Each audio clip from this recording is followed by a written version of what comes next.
Donc, depuis 2021, Haïti traverse une crise sécuritaire et humanitaire majeure. La montée en puissance et la territorialisation des gangs entraînent une insécurité chronique, avec des affrontements, des blocages de routes, des enlèvements.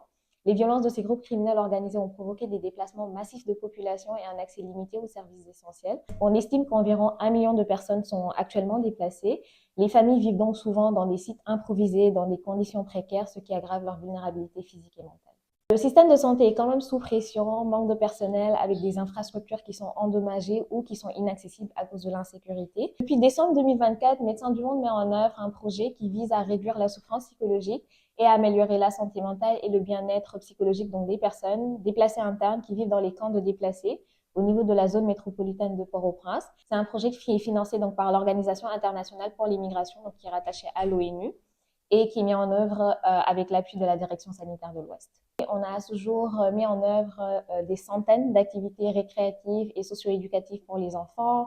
On a également mis en œuvre des activités psycho-éducatives et de sensibilisation pour des milliers de personnes et sur différentes thématiques, notamment démystifier les tabous en santé mentale, l'importance des professionnels en santé mentale, l'identification de signes de stress également. On avait également des actions, donc des activités de soutien psychologique individuel et de groupe. Là, le projet arrive à terme, mais on se rend compte que les besoins sont encore criants sur le terrain. Sur les 7 camps de déplacés où nous on intervient, on estime qu'il y a environ 20 000 personnes, alors que les chiffres montrent qu'il y a plus d'1 million de personnes qui sont déplacées à travers le pays. Et le système de santé tel qu'il est actuellement ne peut pas répondre à tous les besoins et il y a également un manque de financement pour répondre à tout cela.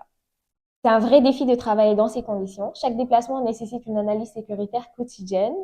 Certaines activités doivent être reportées ou adaptées en fonction des risques, mais avec la flexibilité de nos équipes et le travail étroit avec les communautés, on arrive quand même à maintenir une présence. On appelle à une action pour une stabilisation sécuritaire et permettre un accès humanitaire sûr pour que les humanitaires puissent travailler sans avoir à mettre leur vie en danger.